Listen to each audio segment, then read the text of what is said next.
passion, the way you spin that story round. Always sharp, just like a tack when you're tracking the price of the dollar and pound. But drop the narrative, that thing that you inherited. Your history, homo's chariot just pulled up outside. Scott, William, Patrick on the scene, they're breaking up the subroutine. Something's crackling in your brain, and K-Ultra make you go insane. Hey, don't you know we're only on the case for a good time, baby? Took a rose pill, now I'm reading these books for a long time, baby.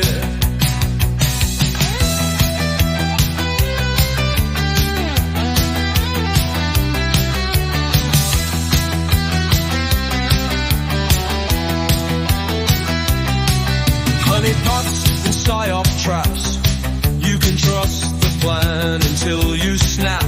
Slop conspiracy everywhere. History, homos, clear the air. Close your eyes, what's truth or lie? Hiding in the space between realities, a tangled scene. Tune in, you'll know what I mean.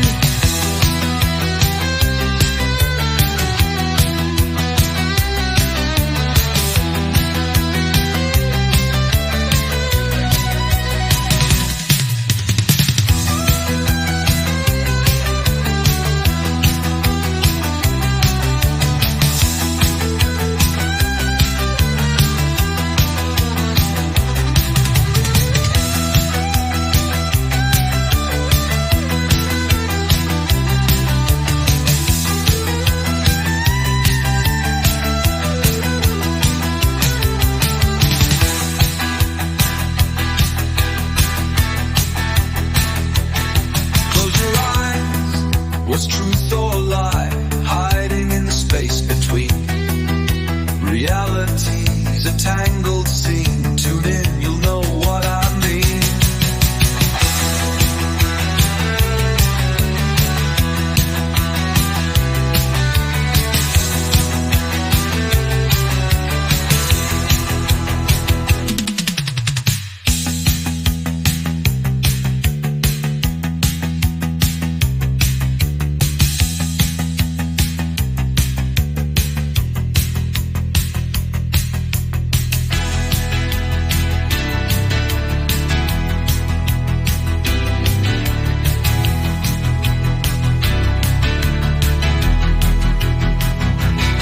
Hey, history, homos only on the case for a good time, baby. Took a rose pill, now I'm reading these books for a long time, baby. 3, 2, 1, and we're live. Welcome back to the show. This week's Patrick and I are going to be discussing the 2006 film Paprika. Ooh, it's the greatest showtime. Yeah, they had to pay or at least get permission from Barnum and Bailey's Super Gay Circus for for that to say that. Ooh, it's a showtime. Yeah, and doesn't that guy, what's his name? There's some guy, I think from not the UFC maybe, but who his whole shtick is saying it's time, but Yes, yeah, over that is the guy several from the UFC, I think. Yeah. you can't even say it's time in any kind of sports media setting without it setting off his alarm bells. His bank calls him. Nice. Well, good for him. Just like I heard that What's his Gene name? Simmons, Bruce something, can't remember. Bruce Buffer, which Yeah. hilarious, great name for a guy that just yells the same two words. Yeah. Well, I mean, I don't know if you heard this, but Gene Simmons allegedly tried to trademark just the use of the word OJ to describe orange juice. I hope Gene That is Simmons it's extremely Talmudic activities. I hope he loses his house keys and can't get in his house tonight. Gene Simmons. I don't think he has to worry about that. He probably just picked the lock with his tongue. Anyway, enough. I'm so upset that we got off to a start with fucking talking about ugly ass fucking Semite Gene Simmons, Well, I didn't aka bring him up. like Shmuley is his real name or something. It's like an insanely Jewish name, honestly, Gene Simmons. But Uh, anyway, let's get to the matter at hand I'm here. gonna have to say it now out loud. Just What is it? bo born the demon in Hebrew. It's very Chaim very good. Witz, Chaim Witz. Ugh. which kind of sounds like Hebrew for its time. Yeah, kind of. Chaim Witz. All right. Anyway, so if you're listening to this on the day it came out, or the next several days, or in the next week, really, I will be on vacation. And which means for you not much. There's new content coming for the most part. But I also wanted to real quick acknowledge that this episode is a Scott's wife request. Not so much that she Oh, listens to the show, thank Christ, by the way, but to the extent that she wished to watch this film again, and I said yes, let's do that. I will do it as an episode. So that is the real genesis of this week's episode, as it were. But also, when I first saw the movie, I was like, "Oh, we're gonna have to do an episode on this film. It's clearly oh, laden yeah. with history homos type stuff in it." Do you remember how quickly I said yes to this episode? It was very quick. You were also literally Like had running. gotten dressed. You were about to run out the door, so I did kind of interpret it as that, to be honest. Well, it just so happens that I've seen and fallen asleep during and rewatched this movie before. Ah, okay. Yeah. Because my lady, my not wife, but hope to be wife to be one day, uh, also wanted to watch this movie because we watched Perfect Blue before and enjoyed it. Right. Okay. So I didn't know if you'd seen that too. I will be obliquely referencing it a few times.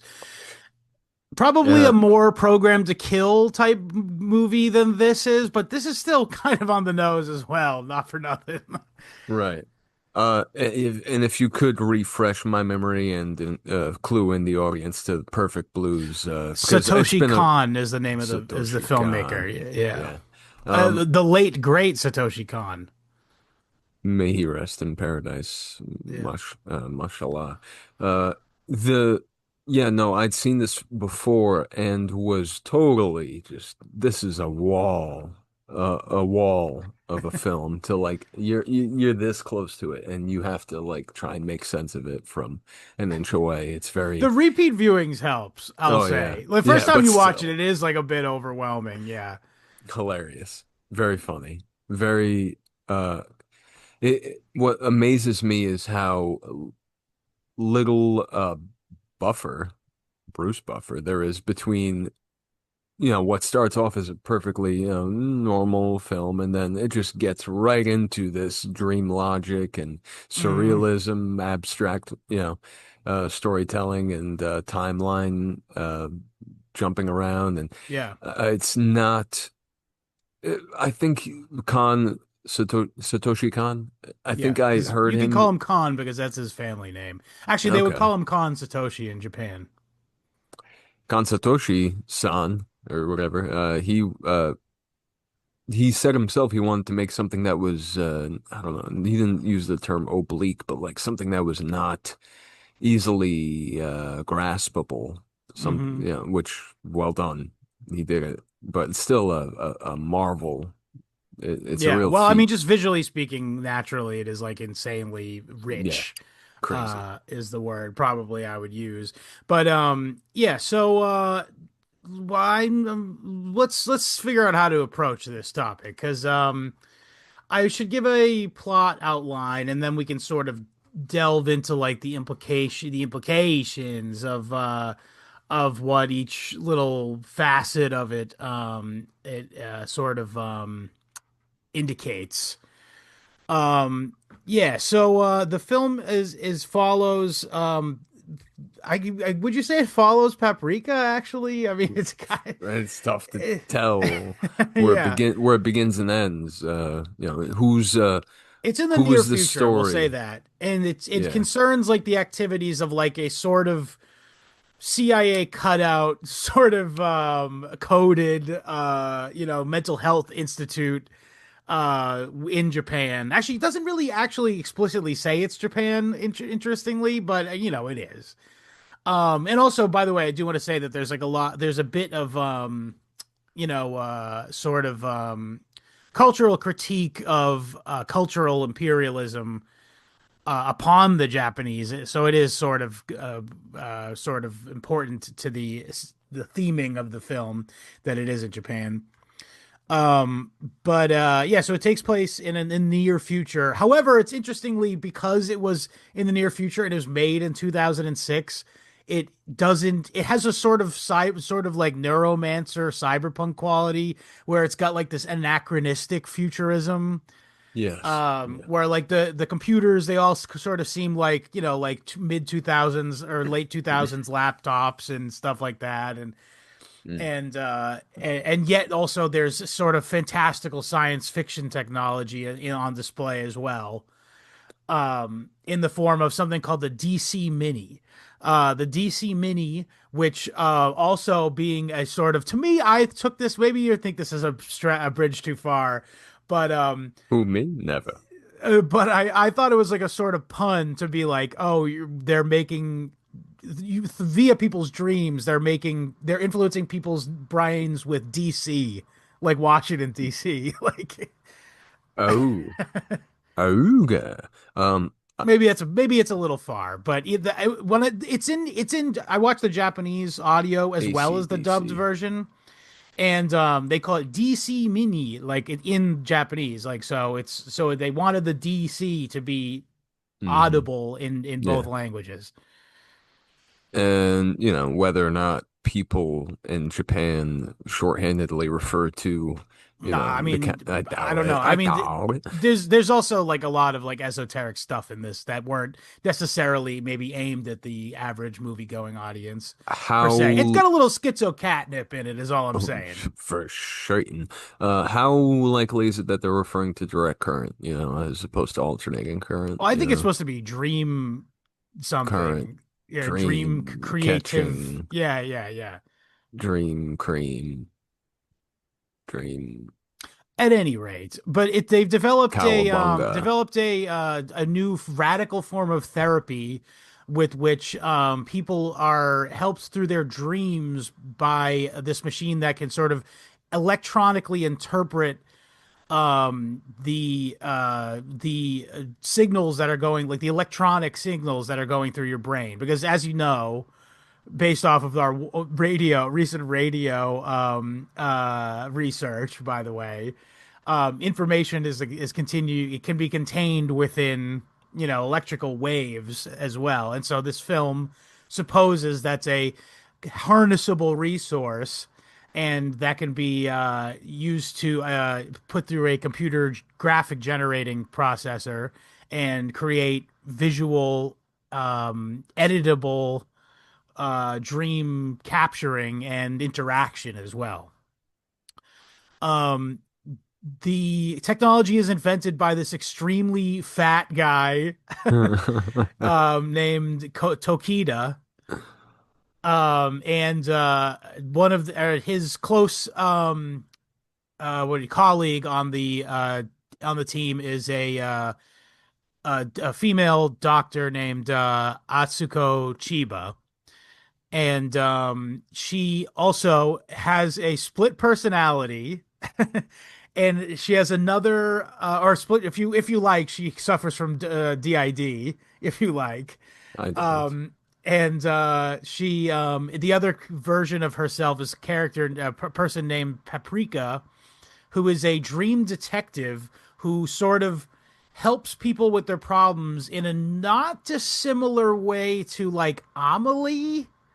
And I also want to point out, by the way, this is a movie that came out in 2006, and the term manic pixie dream girl was coined in 2007. So the irony of that is the fact that if this movie had come out after the coining of this term, it would have been mildly panned for simply engaging in this trope. But the what the film does instead of just mindlessly utilizing like a trope like that, it sort of deconstructs it. Because okay, what is a manic pixie dream girl in the romantic comedy context? We've all seen fucking like those shit movies like well, 500 Days of Summer or whatever. Speak for yourself. Well, I'm a little older than you. It was like part of the zeitgeist at the No, you time. can rattle these fuckers off. It's 500 Days, Nick and Nora, I was just gonna a say the list one of with shit. fucking what's his Jew there Uh, Joseph uh Gordon-Levitt, no, I right? meant No, the guy who is from who's from Arrested Development, fucking George Michael. George. Uh Oh, Sarah. Michael Yes, Cera, yeah. George He got to Michael. he got to be fucking Manic Pixie Dream Girl. So it's like a trope within romance, which this film sort of satirizes romance comedy in a way. The fucked up thing about this movie is for all the psychology and fucking and like Jungianism and like schizo catnip that's in it, fundamentally it's a media criticism piece. Like it's a movie about people who make part of their psyche entertainment. Or in more broadly, the way that our cultures are they're They create our permeated. identities. Yeah, like Yeah, and oftentimes they're permeated by exterior forces, whether they be natural or otherwise, true other outside cultures that introduce things that are positive and worth yeah, incorporating, or the kind of shit that gets bundled up nice with a ribbon and gets cargo cult type of culture. sure. Yeah. But anyway, getting back to the Paprika character. So yeah, I mentioned so the Manic Why is Pixie her Dream Girl, name like the idea Paprika? because there's just a little bit of spice. She adds a little bit of Hey. spice. No, that's like a line Bang. in the film, not for Yeah, it's nothing. true. It's good. It's funny. But what's it called? So it's in the traditional formulation, like in 500 Days of Summer, it's like this woman who like sort of teases a guy with a relationship, and he idealizes her in his head, and she like ends up teaching him something about himself throughout the process of her like of essentially rejecting him. um and yeah, so this film sort of skewers that concept because not only is like through the cop character Konakawa, he does you see him go through this process of idealizing her and eventually getting rejected by her and at the end of the film, of course. But the irony is she's literally a dream girl. She's literally not like a physical be entity. Like so she couldn't Mhm. ever have not let him down like that. Yeah, And you could not possibly have an easier letdown. It's like it's yes, yeah, not you knew you, what it's this not was coming me. into it. Yes. It's not it's the bounds of time and space and physics. Yeah. Yeah. It's nobody's fault, buddy. Right, but I think that's just He's got very bigger funny. problems, you know? Well, by Way the end of the bigger. movie, he really does learn something about himself through her help. And That's it's so. like, yeah, ultimately it worked out for him at least, in a way. I mean, he has like a optimistic end with him, Yeah. particularly. Yes. But my point being is, I just think it's really funny is that this trope, which is like hated within media literacy people, you know what I mean? And this film just before it even ever was coined, satirized the very concept. It's so fucking perfect like that. Well, anything that's done well, anything that's done how you say sincerely, which this is being done outside of the, Western media, Right. more or less. And well before this, Well, they all this had to be trope. independently funded, these things. Like by people who like got rich guy in Japan like had to Hmm, fund this because he was like, oh, I like it's a good Satoshi Kon's idea. work. And Can you but they had the rights to this novel that was a massive hit, like worldwide and The shit. So Tokyo partners had to get involved and yeah, I fund a guess buck I or know it's two. just, but you're right though to say that the way that movies are brought to the public in Japan is like certainly different than they are in America, which is just like some Jew goes, okay, this will fuck the goyim up pretty good, put it This out. will get him. Oh, this will put him in a I'm looking at tailspin for you, weeks. Disclosure Day. Yeah, Oh, we're gonna have to do a fucking bonus episode on that boomer slop. but hey, that's dangerously close to the new slur. All right, Oh yeah, well, it's not new to me. Maybe it's new like to the new.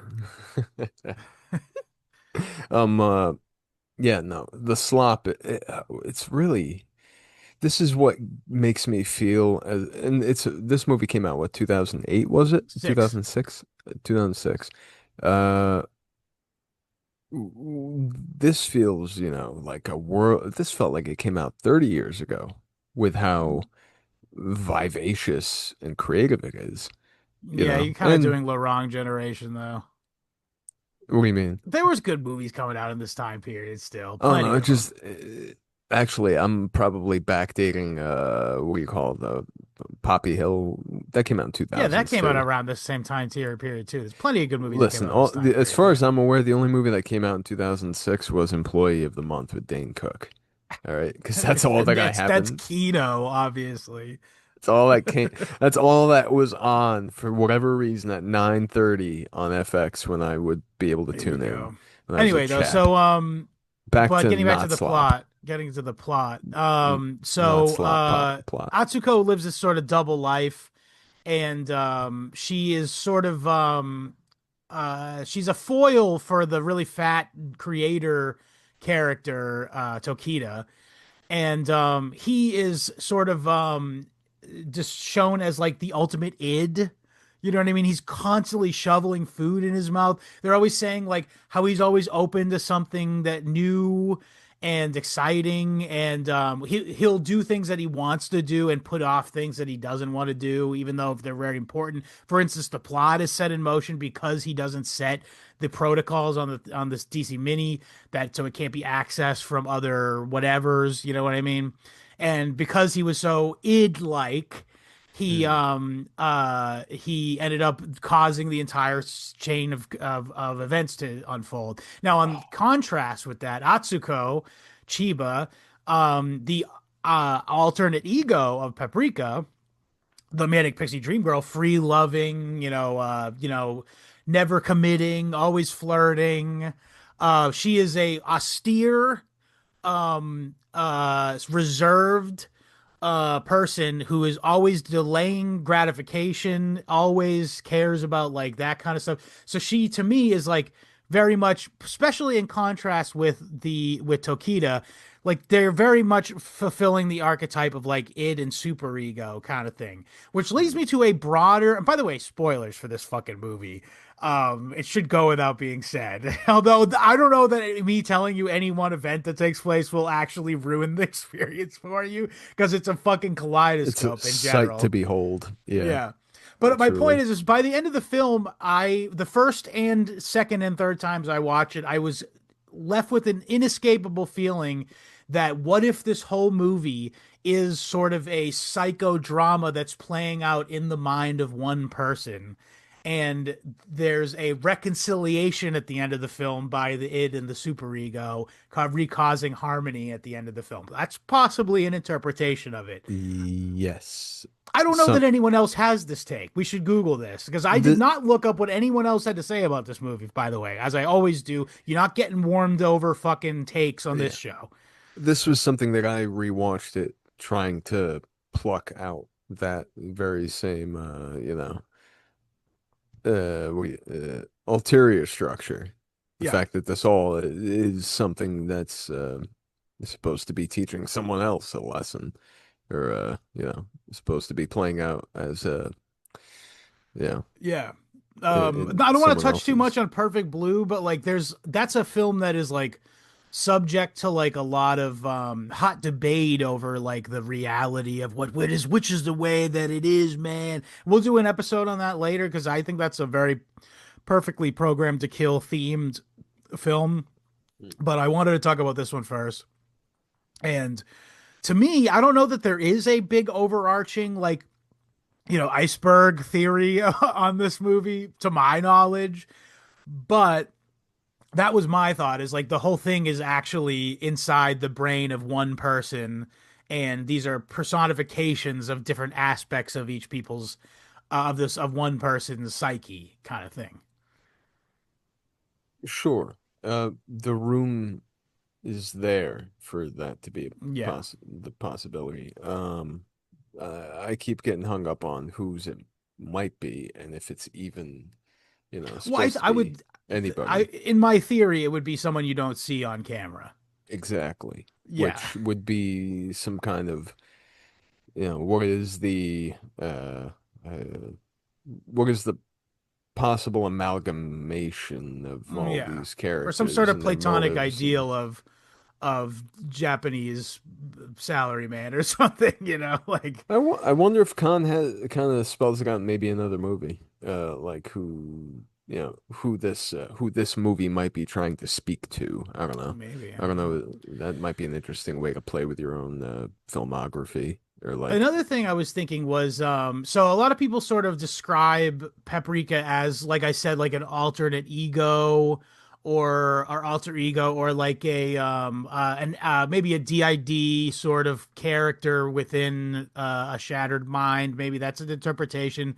I was also thinking, though, more like going back to, we did a while back, we were talking about like the classical interpretation of what demons were, and there was this sort of Platonic, like ancient Greek conception of a daimon, which, by the way, Jung picked up and ran with extensively, by the way, which I'm sure, by the way, Jung and Freud are so huge in Japan for some reason, and you'll see it in all kinds of anime and manga and stuff. It's like it's very in there.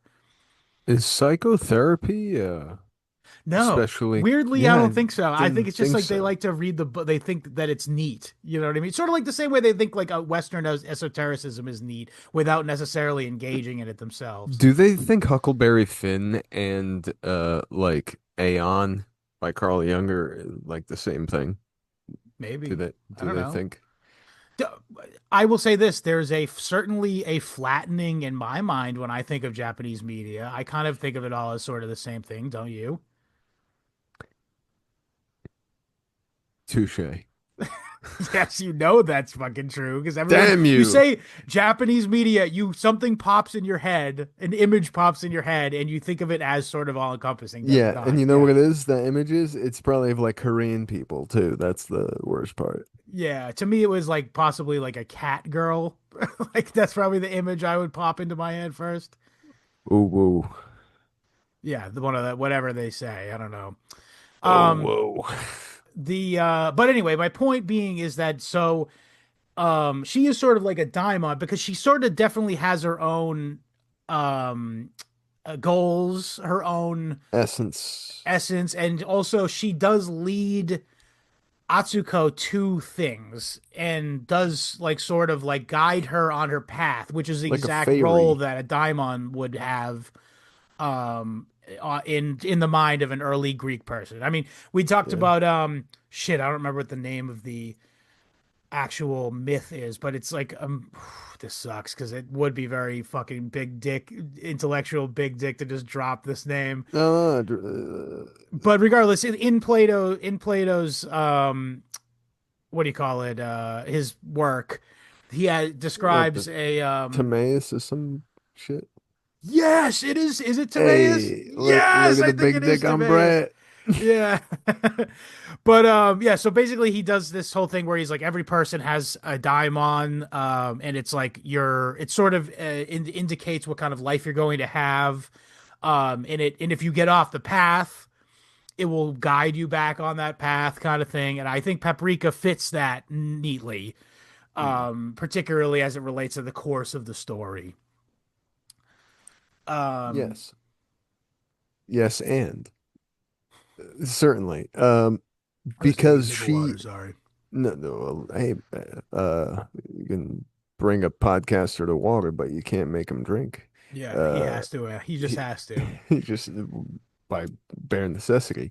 Uh yeah, no, she seems totally unflappable in her mission, which hardly seems like a mission. It more is like her by her nature, she guides the subject of the dream to whatever, you know, Yeah, like Amelie, which I also think is, by the way, been is considered a but that's um French and this live doesn't compute. action. You can't overlap two cultures, Those are three two cultures different without things. fucking having your head That hurt.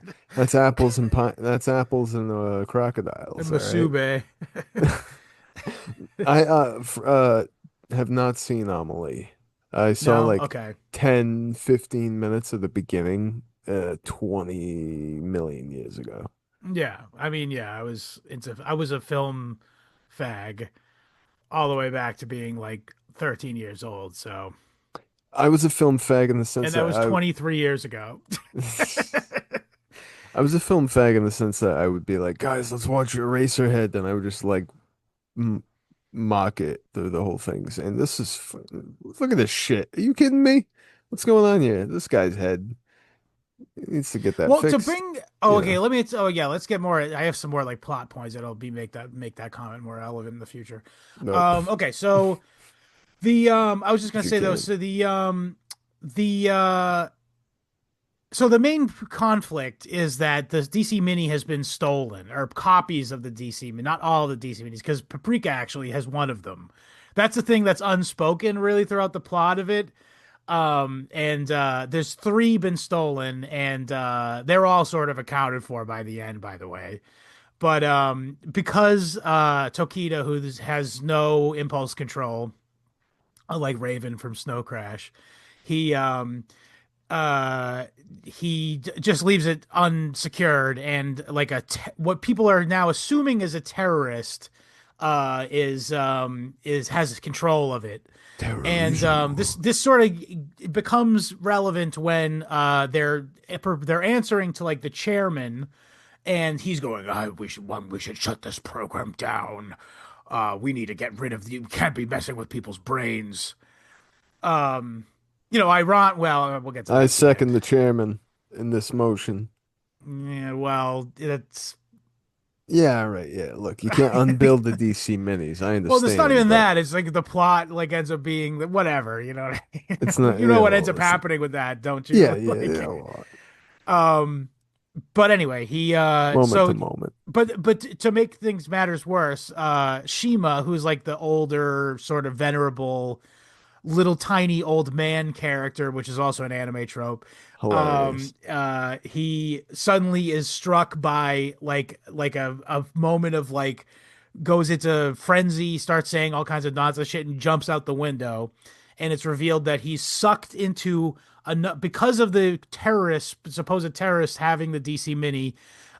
He can now interact with people whose brains have been affected by the DC Mini, i.e., the scientists who work on them, and sort of suck them into this amalgam of all bad dreams, which is being sort of compiled. It's sort of like a Tower of Babel of nightmares. A parade of rabble It is a rather than parade, actually, yeah. a Which I parade of think rabble as opposed I do to want to point out here is in the original novel, there's no parade explicitly, and that's an invention for the film because Satoshi Kon said that the reason why is because there was a bunch of very distinctly different dream sequences throughout the book.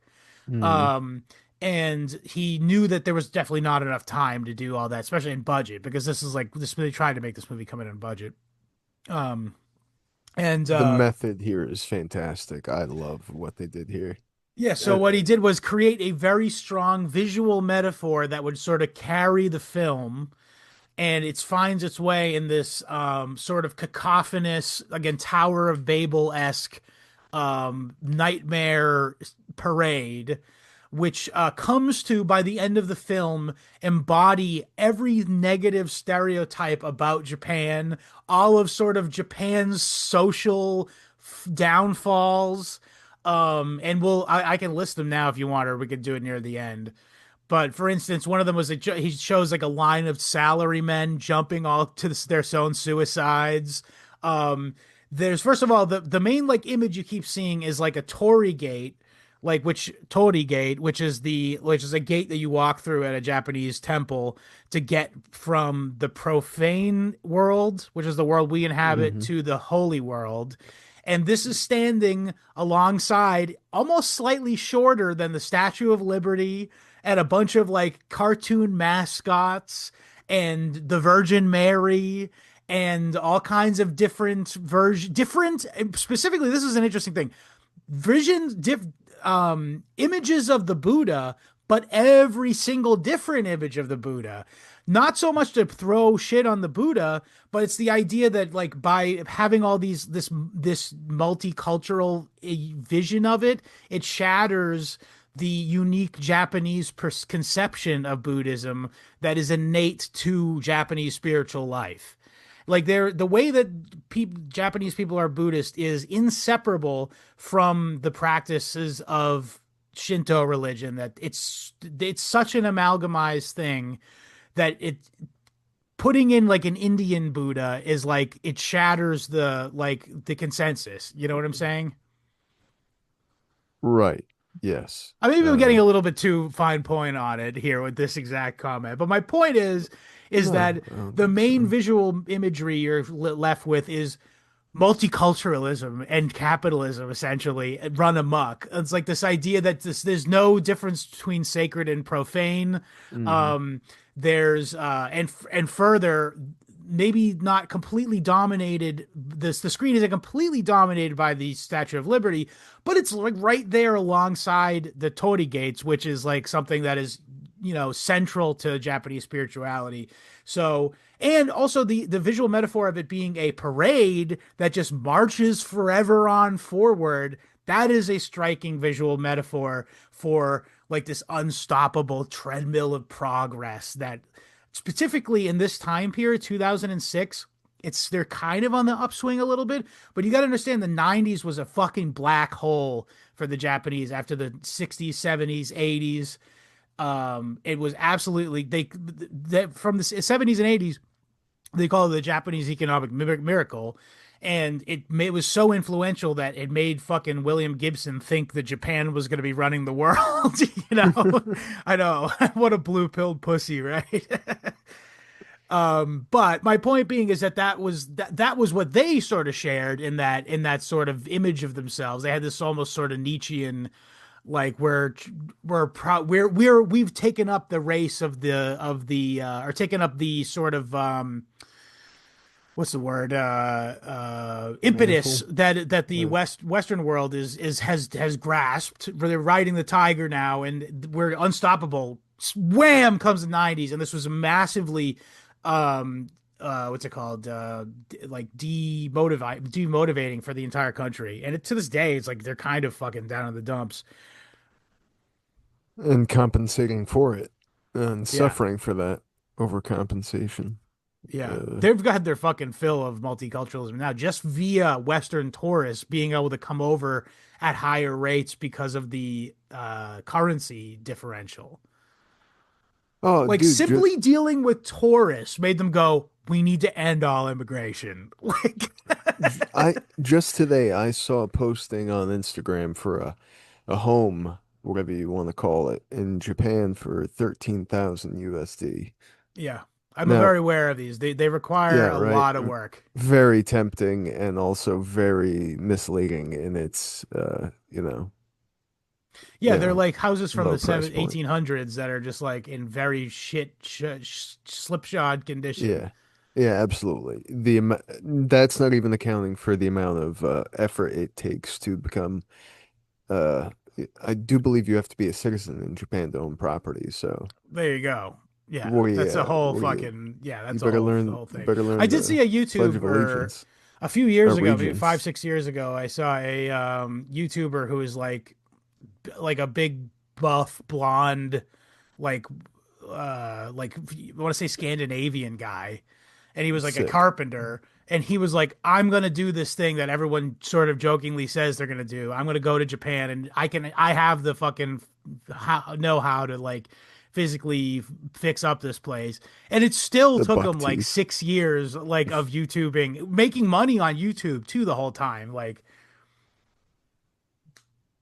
Yeah, So no, uh, it sounds about right. And that sh I don't know if it should be that hard, but that is a country that is trying to, well, uh, they certainly don't want you coming over and just buying some shitty property and now suddenly owning a piece of the Japanese dream.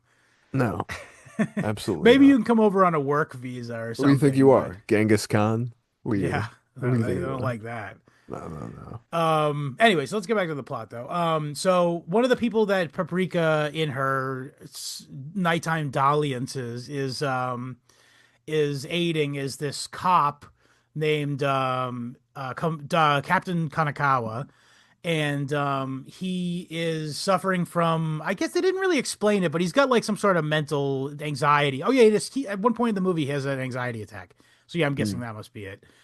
And in the beginning of the film, it actually opens up with him being helped by Paprika, and he's like reliving like a crime that he witnessed, and it's sort of jumbled up with all these movie tropes. But it's also jumbled up with some mystery memory that he's kind of blocked out as well. And it's all kind of jarbled up the way that dreams are. By the way, this is an accurate representation of what dreams are like. You ain't kidding. The film, it knows the grooves that you're falling into as you're watching it, and it knows just when to pull the rug out and Yeah. reveal to you Yes. that, oh no, this is a dream sequence. Yeah. It's never cheap. The signs are there and the through I mean, the line is movie's about there. dreams too, so you Yeah. should kind of just expect it at a certain Yeah. point as well. Yeah. Don't get mad. But I'm looking for there was a great s- so much great visual storytelling in this, in the way that, like, just as Chiba says something about how the the fat scientist, his name, Tokita, Tokita. Tokita, uh Tokito Tokito, uh and his freakish masturbation, that's what she refers to his research as.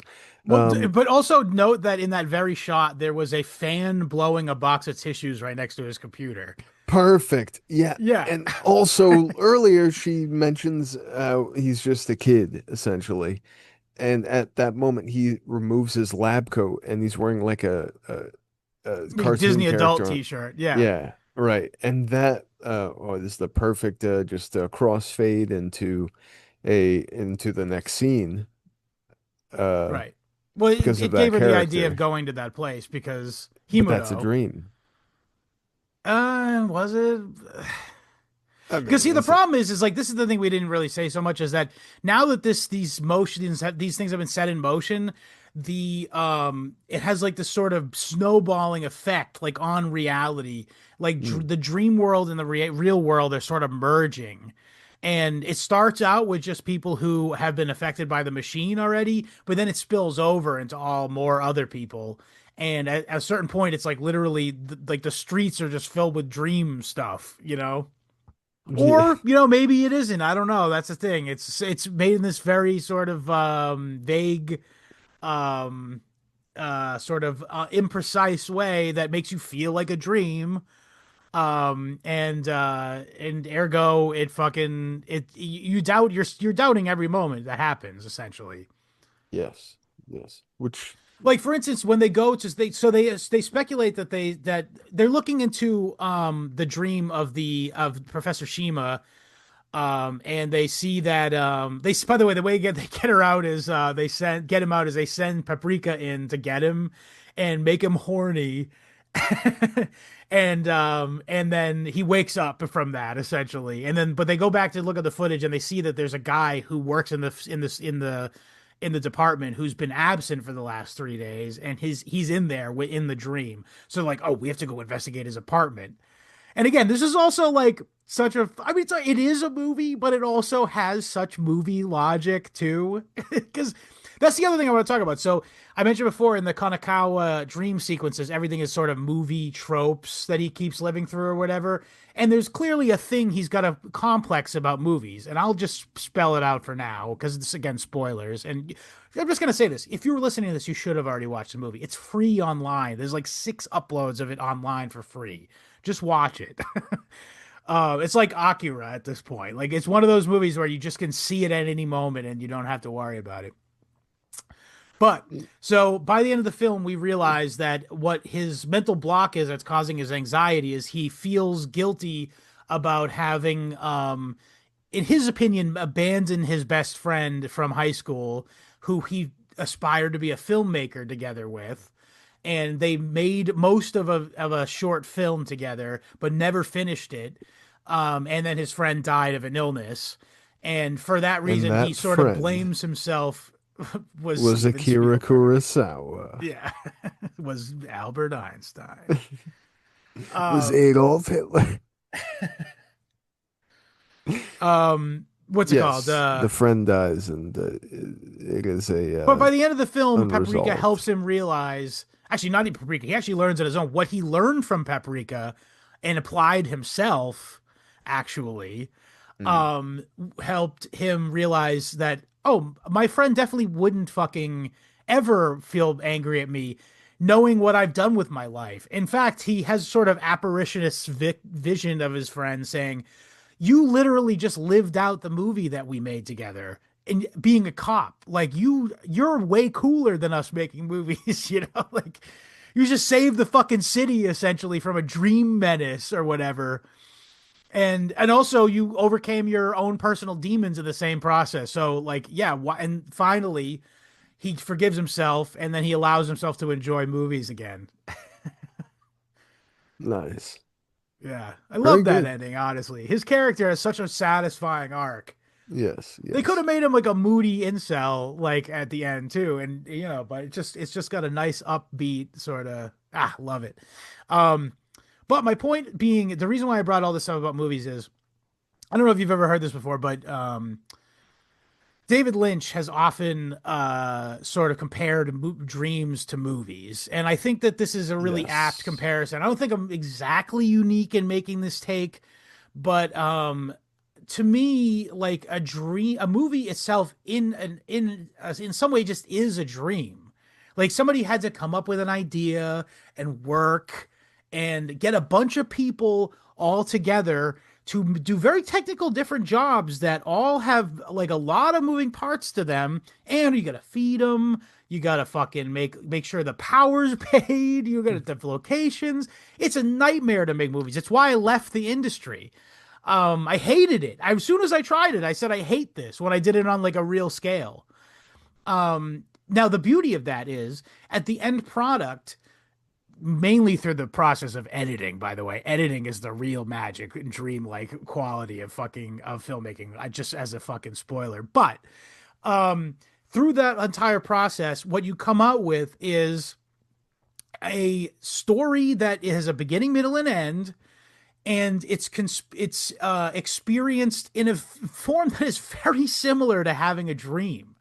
Like Hmm. you live through it. There's no stopping. I mean, you could technically can pause it just the same way as you could wake up from a dream. But if you sit there from the beginning to the end, you experience when you go to a movie theater and you watch movies with other people, you're sort of simultaneously experiencing dream together. And the best of This is all, the very, very rare and very powerful. yeah, and especially if it is powerful piece of art, that's the reality of it. But Hmm. the other thing about a dream, I'm sorry, about a movie that is different from a dream is that you can experience it again and again and again because it's permanent. Something's been recorded and kept forever. Hmm. But it comes from the same sort of place, and so I think that the movie is making a very apt comment on this sort of overlap between movies and dreams. And I think another thing is that, again, a couple things that make me think about this is first of all, we got the Kanakawa character. He is constantly literally just going to tropey ass. He's literally Tarzan. He's going like swinging on a vine, carrying Atsuko and Paprika alternatively throughout the movie. and like he's a hero, and then he's a hero in a spy movie, and then he's exact. So, but this is something that you and I both absolutely have fucking done in our real lives. Of course, you have details from movies leak into your dreams. It's just a fucking fact of reality. There's something intensely powerful about movies that can sort of worm their way into your subconscious, in the same sense that it's like the dream infected your dream. And I think that's a comment he's sort of making, because the movie itself is about dreams that infect other fucking dreams. And now this dream potentially has the potential to get into your dreams in a way and infect you. Yes. By the simple, do not watch this movie if you do not want to be part of the parade of horribles, the Legion of Horribles, I guess, that is on display here. Uh, Inevitably, anything that you take in will, it's going to be in the drawer to be pulled from by your subconscious. Yeah. When I was a kid, one of my earliest dreams that I can remember, a recurring nightmare I had for a while, was driving through a neighborhood that I was familiar with, that my parents would drive me through. And I'm in the back seat, they're in the front in this dream, and Ghostface, not Killa, not the Wu-Tang guy, the guy from Scream. Okay. The Scream mask, I Yeah, like it to was just call it. run. Yeah, it was just running after the car with a knife. Right. I never saw that movie. To this day, I've never seen that movie. That's a good anecdote, because I've it's exactly never. it's expressing what I'm talking about, is That that things mask was the sim only thing that it got pulled out of the spectacles, basement. to use a French fucking existent or postmodernist term, a Yeah. spectacle like that is something that is so huge within cultural consciousness. You can find it seeping its way into your subconscious. And that's also the same as, like, again, movie tropes. One other thing that another thing that I love is, by the way, what do you make of this movie having been ripped off by Inception? Business as usual. Well, yeah, but it's like something of a Uh, controversial thing, because what's his name? Nolan's never acknowledged it. that's the miserable and shitty and gay thing, is the not acknowledging it. Yeah. It's obvious. It's apparent. This, Yeah, the color palette is the fucking same. the color palette, some of the visual motifs with the mirrors breaking and the hallway running and the dream and Yeah. uh, the whole story itself. Yeah, the plot is very, very similar. By the way, I actually never seen that movie because it looked fucking trite and gay. Oh, I saw it a few times. I haven't seen it since I Was a got. youngling. Yeah, I probably haven't seen it since my like late teens. I So it was was cool uh I then. was a Yeah, disliker of the Batman Nolan movies, partially due to me just being a hipster douchebag, and I was no, like, they're oh, this pretty shit's good. mainstream. I don't like that shit. It's gay. They're Also, pretty good. I hold this: superheroes are gay. Well, Um, yes, they're like li like they're they're Jewish and worse gay. than yes, they're worse than gay. But my point being is, I They're a was cultural virus that's been yes, that's true. they're a skin tag onto our Yeah, but collective psyche. in the wake of those movies, I was like, I hate Christopher Nolan. And so when he came out Mm. with his next film, which was Inception, I said, I shan't be watching that. That's Yeah, no. trash. That's pedestrian trash. Yeah, no. Frankly, his whole filmography can skip. It's Yeah, not I necessary. didn't Some of dislike it's good. I kind of like Dunkirk. I saw it in theaters and it's quite, Me yeah, too. talk about, yeah, that's an experience. I don't know if there's any particularly overt or covert. Uh, I have to revisit it, but what else has he done? Let's not Shit. get, I don't let's not talk about who him. But the cares? reason I brought it up was about Boo. specifically this was something that he definitely jacked from the movie, which is Sure. the scene where Kanakawa is running in the hall, and it's an ever-ending hall. It just keeps going and going. Which, by the way, is the reason why I bring it up is because not because Christopher Nolan necessarily stole it directly from Paprika, which he did, um, No, well, but in Paprika his stole it from yeah. your brain. Maybe you didn't notice it, but your brain did. Yes, Because absolutely. you did that in a dream. You have done that in a dream. That's happened to everyone in a dream. Every time you need to get somewhere in a hurry, you feel like you're underwater and you're running on a carpet that goes for Mm. forever under your feet. Every time you try to hit someone, your arms are under. They didn't do that in this, to be fair, but I would have appreciated that, honestly. The what they did very well was the malleability of solid matter, Yes, just like yeah. what you think you're about to touch or grab or And then push it's glass. Yeah, or it's mush, even worse. yeah, I'll take glass over mush. Ugh. yeah. That's Some right. of the Yeah, he visuals comes. in this are not as revolting as some of the other animes we've like Akira has some really, Yeah, really that one's pretty dire. staggering. That's like doing body horror, to be fair. This is a Yeah, little bit of it, Doug. a Well, again, it's little, also yeah. like because there's a scene later. Well, we'll get to that. I want to talk about more of the Get So to that. Kanekawa's character, he ends up becoming pretty central to it at the end. But um, for instance, I don't want to like go through every little plot line. I just want to talk about like the big ideas in it, kind of thing, like we always do. And again, I expect you to have watched this movie before listening to this episode. Who, me? Yeah, I'm ri you. No, I'm riff. I I read the script in the original Japanese. I'm Is sure this it was very enlightening. I the one thing I'm hung up on is Paprika. Now, was this marketed in Japan as Paprika? It's based off of a novel from 1991 named Paprika Which, by another Japanese author. yeah, so that's back to, my question, which I is believe it. The line is just to put a little spice into it. Like it needs a little spice. is paprika in Japan referred to as paprika? Yeah. Like, oh, Oh, yo, yeah, yeah. Almost like they don't have everything. their own word for it. Okay. Well, if it's not native to Japan, they don't have a word for it. Yeah, In right. fact, they have a whole different fucking alphabet for words that are not native to Japan. Did you know that? Yeah, so they don't get dirt on the Yeah, on the real words, yeah. But yeah, so basically any word that is has origin outside of Japan has is just sort of said in a Japanese accent. So yeah, paprika is absolutely how you say paprika paprika. in Japanese, yes. Sick. Okay, that's fine. But yeah, no, in fact, yes, this has its own source material, and Yeah, so did it's not, Akira. Akira yeah, wasn't made by the original author of the anime or the manga, I don't think. And no, it's different too.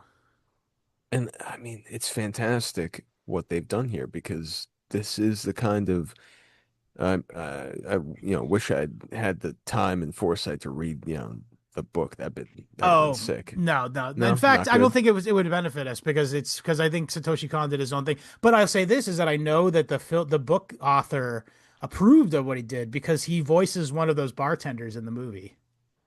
There you go. Yeah. Yeah, I could imagine that this is a very uh, if one was the author of the original book, they'd be very proud and flattered by what's been done here because Yeah, oh yeah. yeah, this is incredible. Yeah. Uh, Despite Um being very upsetting to my sense of, I don't know, closure. I It, don't know. It's got a it's fairly like good end I like a I need to watch it like five more times before okay, I sit yeah. right with it before I like can be fine It's with. you're gonna be seeing it in your dreams. That's the problem. That's why I don't sleep, brother man. Is it? What is it like every 90 minutes is when you actually fall into REM sleep? I have Uh, no idea. That's like an episode. You guys have bonus episode on sleep sometime. that'd be great. Yeah, I could We'll just definitely. it'll just upload a 60-minute video of me sleeping. here's your fucking here's your content. Enjoy. Um yeah, no. So let's get to the plot though. So I was gonna say so the Himuro guy, he they think it's him essentially, and they track him down to this to a like a he's a Disney adult. Also, he's gay, by the way. He had a gay porno magazine in his house, and he clearly Whoops. was obsessed with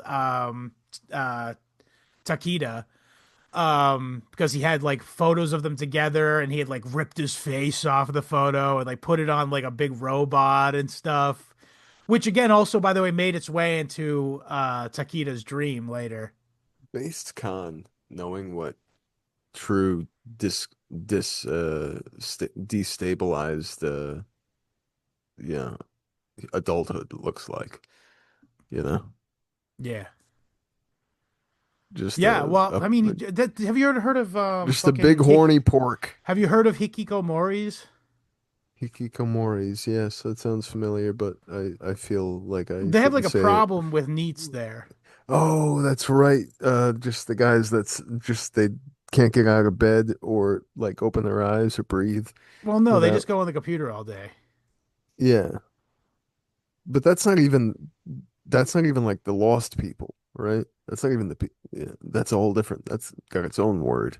People that just Otaku, yeah, fall yeah, but yeah, yeah, okay. but That but fall there's off a the map. subset of those called hikikomoris, where the people are just fucking absolute neats. But my point is, like, they have a societal issue with this, and I think they wanted to.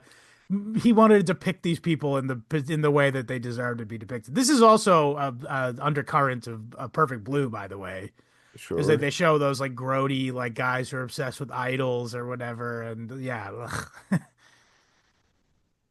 Oh, I didn't even mention, by the way, during that the Tower of Babel Nightmare Parade, there's a part where they where these people turned into fucking what's it called anthropomorphic cell phones, and anthropomorphic salary men are using their anthropomorphic cell phone heads to take upskirt shots of anthropomorphic cell phone schoolgirls.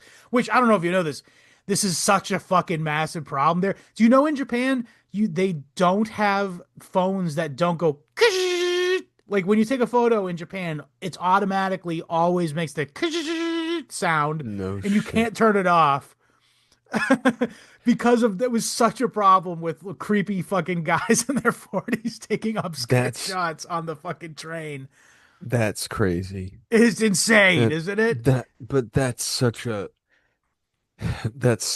what cork in the, what's a bullet-ridden boat, Yeah, I don't Because know. I mean, what is that? They're still out there. Those guys are still out there, wanting to take surreptitious upskirt shots of, innocent young women. Oh, Uh, sure, sure. but and whatever's making them this way is still happening. All you have now is just a heightened shame culture, Yeah. which as if Japan didn't already have that, Well, yeah, I don't think that which Satoshi is good. Kon was saying that he had a solution for this. I think he was just sort of maybe commenting on the fact that it is a thing.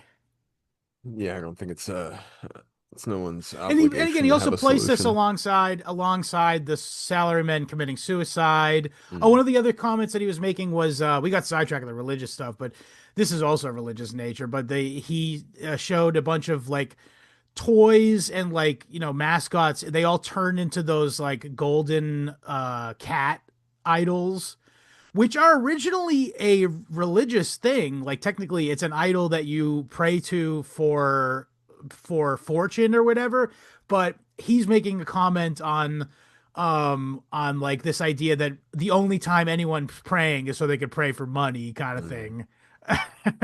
And And they're and wrapped in gold. It's sort of like a golden calves thing, and it's very pointed symbolism, I think. and how culpable are we, the Japanese, for allowing this what Well, should yeah, be that's something exactly what he's of saying. Yeah, it's a to be exported as a novelty. sure. Oh, I didn't even think of that. Yeah, but I meant yeah, sort of as a self-criticism of being like it's like how many housewives don't pray to the fucking family or whatever, but they do pray to the money cat. Yeah, and then he makes a sort of I gotta admit inscrutable commentary on the emperor I don't think I'm guessing he's not like an emperor enjoyer, like in necessarily, but there's like sort of like a weird comment about the emperor that's not exactly clear to me. It's not like I don't know quite enough about Japanese culture to sort of discern what he was trying to say about it, but at any rate, it was there. Oh no! Oh, that's right. A politician who's it was also represented by like a cat fucking like plushie or something. He was like, "Oh, come vote for me and you'll feel better."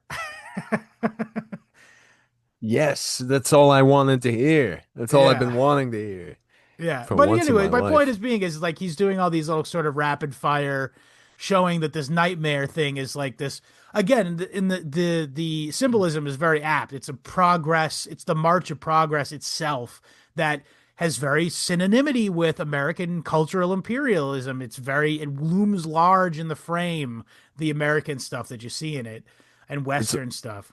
it's also really messy, but inevitably has to be in the way that it's depicted. It's this thing that's happening everywhere all at once, and it's Yeah. always moving, shifting, falling over itself. Yeah, people are literally falling over and dying, kind It- of like it's but like I mean, like the machinations of the Globo Homo death yeah. chomper machine 10,000.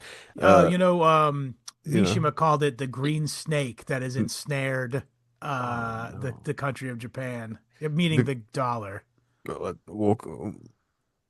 in reverence for the late great Mishima, I will refer to as the Great Snake moving forward. But the way that the green snake, it has many colored scales, all dazzling and reflecting and blinding us in a multitude of ways that It's create. libidinal. Sure, libidinal. It's more than libidinal. It's the thing that all of these viral exports, you know, Hmm. viral idea exports, uh, have is that they appeal to these very base things. Yeah, you can, yeah, if you just devalue the working dollar of your neighbor, you can wear cooler clothes for cheap, or Mm. you can, participate in the global scene if you Yeah. just, Well, d d you know, if you d decline to pursue the heritage and natural culture of the place you've been in, and the what's brought you up, to think of it as corny, or think of it as sure. passe, Or just not be interested at all. rather Just like than not acknowledge it at all. to accept how sincerely you believe in your own time and place. They did too, and Hmm. others will as well. Uh, yeah, no. Sorry, go ahead. I'm yammering.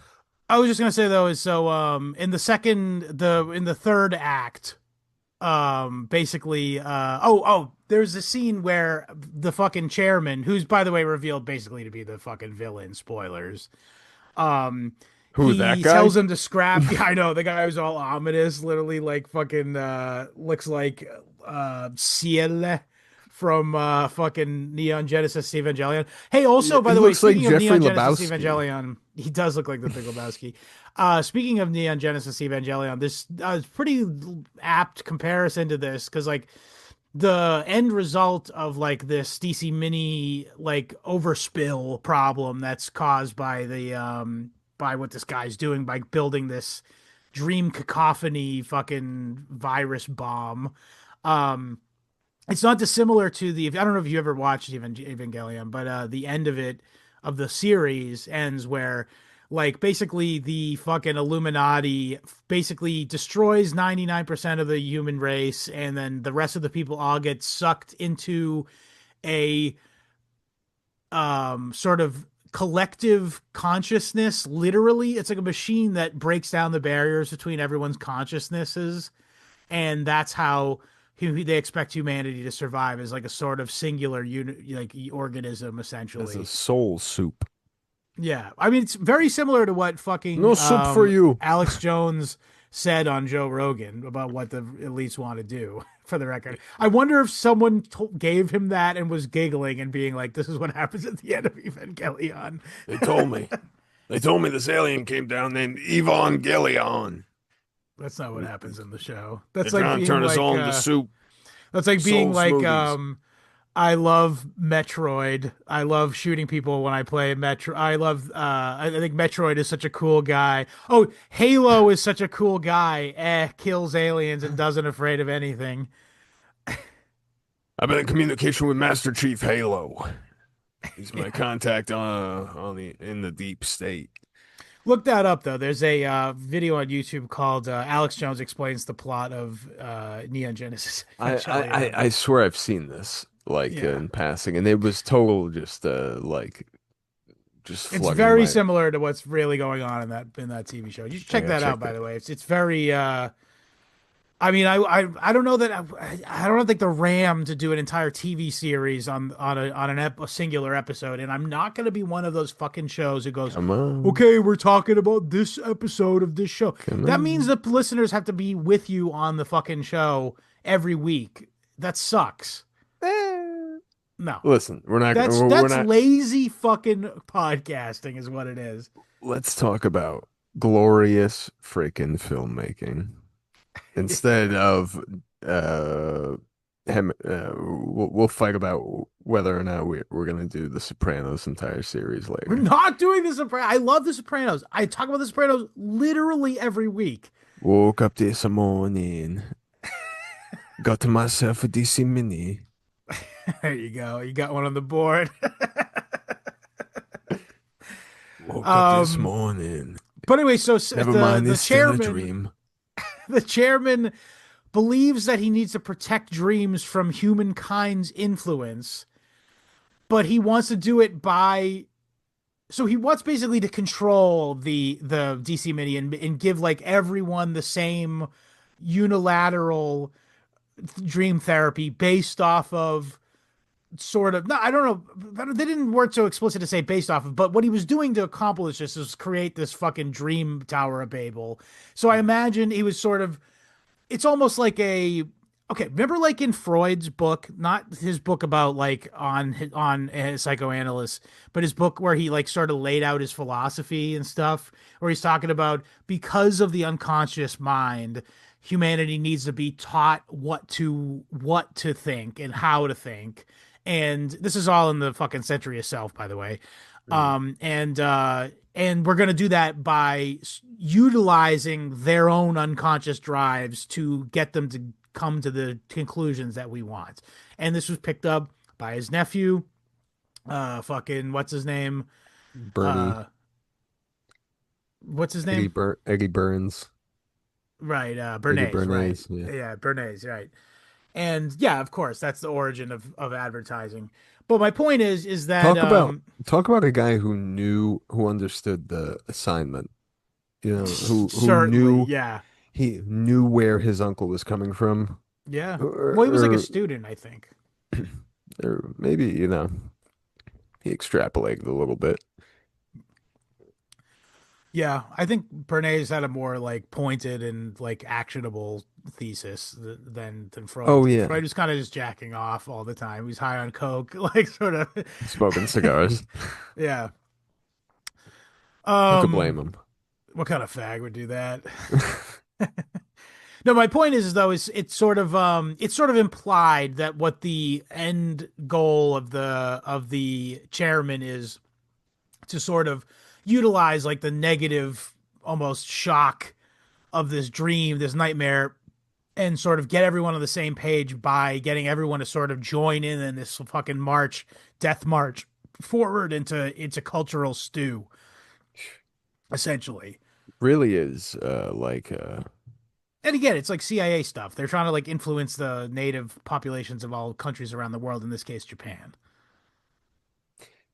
has the geopolitical subtext is it's there, it's rich, it's With Japan, it's obvious always because yeah, there's only one country that runs them, basically. yeah.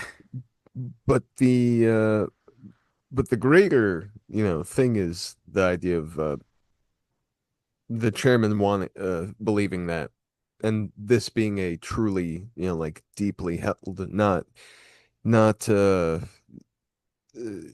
there's no uh there's no subversion about this motivation. They believe that total uh flatlined, uh not surveillance, but how do you say, Intrusion. sure, yeah, a constant fear that what you hold closest and most deep down can still be Sacred accessed, to you. can still be tinkered with, uh can still be manipulated, can still be held against you, Yeah. uh and that you can't use your dreams for what they're really there for, which is as a place for personal necessary reflection and Hmm. digestion of what is ultimately a very overwhelming existence for anybody. Sure. Yeah. Another thing, but I think the film is commenting on like the genie's out of the bottle already. Like, not only, even at the time Yeah. of the film in 2006, this was a thing we didn't talk about yet, but the fact that he sort of identifies the internet as being another similar sort of zone where your unconsciousness kind of comes to play, as similar to a movie or a dream. Because and it's very explicitly said by Paprika. Oh, the way Paprika contacts people to be her for her to be like their dream detective is she has them come to a website in which there's this not exactly very cinematic way that they just sort of imagine themselves in a bar now sitting with her or whatever. And perhaps it's due to the magic or powers of Paprika. It's sort of left ambiguous as to what that means. But my interpretation is that it's because she says something about how like the internet is a place where your unconsciousness comes to vent, because and I think what they mean by this is when you go, particularly at the time period when this came out, the internet was a pretty limited experience, and you really just were on like text-based message boards, text-based chat. There was very rudimentary webcamming at the time, but it was not very good video feed quality, and ergo you had an interaction through the internet, but part of what created the experience for you was your own imagination. And that is a way for your unconscious mind to sort of express itself, is while you're utilizing something that's like, so like, have you ever heard of the game Second Life by any chance? Yes. It's a very Yes. stupid game, and it's got terrible looking avatars that are like really rudimentary 3D polygonal bullshit. And it's there's no point of the game. You just sign on and you talk to other random fat people, and but it's an inherently limited experience. Like when people talk about VR, you're thinking of like the about Neuromancer, where you're jacked into the Matrix and you're fucking, you get, it looks like you're really there or whatever. And this was the very earliest form of real life VR, and it's simply you sitting at a keyboard moving around your little character and then typing in or using a voice microphone to talk to other fat people. However, if you ask people who use Second Life avidly, they'll tell you that it is better than real life. It is absolutely worth it, and they have entire lives, businesses where people make hundreds of thousands of dollars. Don't ask me how. Um, People meet people and marry them, and then have the wedding on Second Life. My point being is that Mm. I didn't know it was that I'm not bad. commenting on this as a positive I thing, for the am. record. I am. I think this is great. I didn't know I was gonna take this route, but because you finished your sentence, now I am. I think it's great that people are doing this. You know why? Because Good. I'm glad. It's they're very sa open of you. they're saving money on weddings, less money to the wedding industrial You know, the fucked up complex. part is they probably didn't because Second Life, it probably has so much It's money still changing. It's very fucked up, the whole it's thing. still the second life. You still I have know, like man. Listen, I'm not a fan of it. My point being though is she's fucking right about that. Paprika, the character, is correct absolutely about that by being the internet as a place for your unconscious mind to vent, essentially. And in doing so, it is very analogous to a fucking to a computer, the internet, and a dream rather, and a movie. So this all these places sort of inhabit similar frameworks, architectures, what have you. And I think it would be even interesting. I would love to know like if Satoshi Kon hadn't died of pancreatic cancer like 3 years after this, um, what he would think, what he would have changed maybe to make the internet more reflected in the future. Man, I don't wouldn't. I mean, like just I'd like to ask him that. I don't know what like. By the way, famously, Japanese interviews suck because first of all, just translating it is difficult because they have such a like a idiosyncratic language, but also the way that Japanese culture is, they like never give a very in-depth or serious or fucking like satisfying answer about anything because they have such a sense of sort of inscrutability. they're very Like, flippant. I wouldn't go that far, but I was just gonna say specifically Neon Genesis Evangelion, the guy who created, still very much alive. And by watching the show, you know this fucking guy knows everything about the fucking Talmud and the fucking like and Kabbalah and angelology, and he knows about John Dee's nuts and stuff. But yet people literally go, "Hey, Ano, Hideki Ano, I'm pretty sure that's the guy's name. What was going on with all that Kabbalah stuff?" And he goes, "I just thought it looked cool." That's all he ever said. They're Man, inscrutable. talk about playing coy. Like really, don't you Yeah, want to he talk had to have about it? known. Don't you? So he there's a thing in it called the Spear of Longinus. There's an item that's utilized by characters in the game in the movie series, whatever. My It's all uncle those had things. Longinus. Yeah, it's quite a Longinus. But yeah, you never get a good fucking answer out of these people. But my point being is that I would be sort of interested in what the movie later on in history, that adaptation of this would look like, because the internet has progressed so much. Let it rest. Let it not. May it never come to pass. You know what was giving me well, I had this on the mind was Lost Highway. Sure. You know, similar Dream logic. concurrent realities influencing one another, Oh, right. coming coming to a head to, Alter egos. yeah, I guess, yeah, if that makes any sense. Um, Parts of this had uh parts of this had a very the tonal he does it very well. Really stark shifts in tone and you know, place and the stakes that are, at hand moment to moment.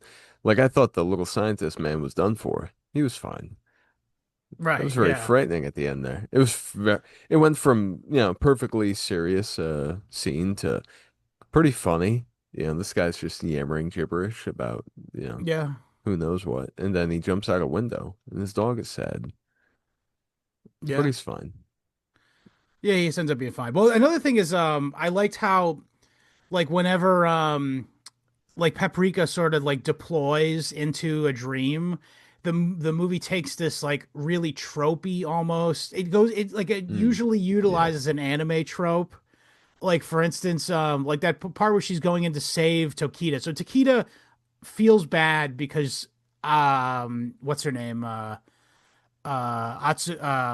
Atsuko scolds him about having not done the right thing, and now they're all fucked. And so he goes, I feel shitty about that. I'm gonna do the right thing. She's right, and tries to go into the dream to put a stop to this thing and pull out Himuro. And because he still at the time thinks that Himuro is the cause of all this because he's in a coma. And turns out that he himself gets roped into the fucking dream nightmare thing. So then Paprika slash Atsuko has to go in. And the way it's done is like a classic anime trope where she flies in literally in the same mythological character, in the garb of the same mythological character that Goku is based off of. Literally, she's on a flying cloud, just like Goku. And meanwhile, the this is such a fucking anime trope. Is like the professor Shima is going, "Okay, Paprika, I'm watching from this end," and like a cloud is his face, and it's like this is such like a standard issue fucking thing. And I think again, it's a comment on the fact that like dreams are genuinely infected by culture like that. And like Mhm. it's just it's that's the nature of the postmodern world we're in now, is that like what is feeding what, like how much of what we are inside of our head is just fucking movie tropes. Mm. Like that's the existential terror presented by like this sort of idea essentially. And by the way, also mentioning Uh, that, if I may argue, there's nothing to be afraid of because movie tropes are human tropes, uh, true. and there's nothing to be afraid of about being human. Wait, the human trope of a small scientist going, "Okay, Paprika, I'm watching from this end." "Okay, Yep. Professor, I'm gonna go save the day." That's a human trope. Yes, Scott. If you in your life have never come to the rescue of anybody and done it, while narrating your own actions, Yeah. that's something that bugs the shit out of me. Let me tell you what. People who narrate every ding dong damn thing that they're doing. You mean IRL or in movies? No, in the IRL, Oh, I don't brother. know anybody like that. Oh, dude. Well, yeah, like you don't work in like within arm's reach of people. No, I live work in a basement. Yeah. Well, I mean, people have been tucked into basements before to work in, True. elbow to But elbow. anyway, I was just gonna say Like though is the animators for this film. yeah. Well, anyway, so Paprika ends up getting captured by the turncoat Osanai. We didn't even talk about Osanai, but Osanai is like a hunky. He's jealous of the Very fat hunky. doctor. Well, he's like a conventionally handsome doctor who's almost as prominent as the rest of the guys, and he's sort of and his character is like sort of marred by this like overly this sense of jealousy towards everybody. Mm. Um, but as it turns out, he's actually a turncoat and he's working for the director. And I don't know, did this not fucking immediately leap out to you as like the collector scene? Oh. Do you remember when she's literally a butterfly Oh. pins to a fucking table Oh. and he's about to cut her? He's like being. It reminded me of fucking Leonard Lake, bro. Yeah. Well, And of the course, it must be said the Monarch program, CIA mind control, goes like without saying. yeah, Uh, you know, how familiar Khan might be with, I mean, would he be? I would think so. If I he's, bet he's into schizo lore. yeah, so, I mean, especially if you see Perfect Blues get lots of schizo lore in it. yes, but more, even more, even less, referentially to anything, he's just using some very, very base and, effective visual I was just gonna make motifs that the your dreams might employ to sure. illustrate. Dreams are films, and there's nothing. You may be 99% movie, but yeah. Movies are Well, I was just gonna 99% say dreams. the novel The Collector, which was beloved by Leonard Lake. Oh, it's a hit. Um, I was just gonna say though, I 10 mean, like out of 10. obviously, I'm sure it sucks, but my point is that he was obviously drawing off of a archetypical image in somebody's head. The idea that this butterfly collector decided to collect a woman, the natural fucking immediate thought is he gonna pin her to the table? Like, and I don't know how that book ends. I shan't be reading it unless it's for the show. But I would imagine there's a pretty good shot that he ended up pinning her to the table, like you pin a butterfly. I'll look into it. Yeah. But Oh, anyway, so man. yeah, he utilizes this. And by the way, also it has to I have to say this, but the floor and fucking pillars in the room were very Oh, schizo coded. easy. It was the Masonic imagery in the same shot where she's being the collectored. And also and this allows the Kanekawa character, who's now on his own after being influenced but not ultimately rejected by the Manic Pixie Dream Girl, he actually saves her selflessly. By the way, also at this point, I forgot to mention that Usanai doesn't love Paprika like everyone else does. He loves Atsuko, the reserved, austere version of Paprika, and he actually pulls her fucking body out, like he literally using again dream logic in a very fucking effective manner, like tears Paprika's head into half and pulls the other girl out of her. And interestingly though, it doesn't show Kanekawa. He's not like just a lech. Like he is in love with this idealized version of Paprika. So when he sees Atsuko, who he intellectually knows is the same person as Paprika, he's like, "Oh, this is not modest. I'm looking at a nude woman without her permission." And he takes his coat off immediately and puts it on her to preserve her dignity. So I just thought that was such an interesting character trait, is that he really did fall in love with Paprika, who is this not real person. And the real girl, flesh and blood, is lying there, although it is in sort of pseudo dream state. And he is not interested in her, and more so treats her like the way that a police officer would, which is what he is. I thought that was an interesting dynamic going on there. Um, Good eye. yeah, thanks. Well spotted. Yeah, no. Uh, Um, it does seem that he oh, he's also himself. Oedipus. Did you notice he was Oedipus too, Yeah, there you Usanai? go. What? Yes. And Paprika was the Sphinx. Who was who's the little Chinese guy? Who's the little scientist? I keep forgetting his name. Shima. Shima. Who is Shima? He'd be the uh oh, I don't know. What are you trying to do? Like I'm talking about literally they showed him as Oedipus and they showed this Paprika as the Sphinx. Yeah, I know, but I'm trying to see if it carries over No, most non-literally of the into other time he was like a characters. monkey on a poster and stuff when they showed his when they showed his face That's in true. Dream World. All right, fine, yeah. I guess Fucking, it, I just love that. It's so visually interesting too. Like, and then there's even a funny line where he's like, "Why are you a monkey?" I don't have time to explain that right now. Just a real little lick of humor, real see, quick. that's what I was trying to like Yeah. parse out is the monkey bit. This warrants at least three or four viewings. Oh Uh, yeah. if you're even remotely, if you like it and don't know why the first time, I you'll think that's like it pretty more. common reaction, to be Yeah. honest. I don't know. After I watched this the first time, I remember my wife was like, "Did you get any of that?" And I was like, "I think so." But either way, it was pretty good. This is one of those movies that seen, I've started watching it like 5 times.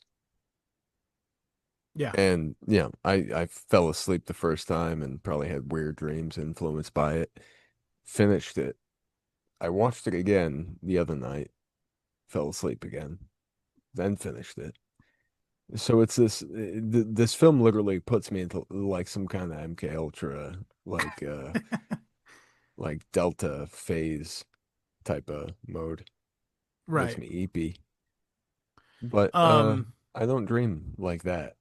Which do you dream like this? Do you have yeah, do you have sometimes I do, particularly yeah. vivid dreams? It depends on what I've been up to. What's going on? Yeah, Diet, man, definitely has like I've heard dairy is effective of your dreams, and I as think in that kind of bears out in my memory. as in what? Not having dairy makes your dreams more or No, less having vivid. had freshly eaten dairy, apparently it's got Gives you some dreams. there's some protein in it or something that is like eaten up by that part of the brain. I've heard, but it could be bro science. I don't know. I like it. I like dairy, so I'll go with that. Sure. Uh, But what's it called? So at the end of the film, though, reality starts completely overlaps with uh fucking dream world, and like the parade is now in real life, and to the extent that Paprika and Atsuko are walking around next to each other. And so they come across Tokita, and Paprika's like, no, come on, let's go. He's a fucking loser, fat idiot loser who can't fucking control himself. All this is his fault. And Atsuko is like, no, I have to save him because and Paprika says to her like, go ahead, you can say it. You don't have to keep it a secret any longer. And she doesn't. She keeps it inside or whatever. But my point being for bringing this up is because it kind of reinforces my point that she's like a daimon, because she sets her back on the path of being too, again. So to return to my idea that this is all one big subconscious mind or unconscious mind, the the problem at hand is that the id and superego are not in balance. They have like some sort of antagonism between each other that's unspoken. And the antagonism throughout the character drama that we see out play out is Atsuko is secretly in love with the big fat guy.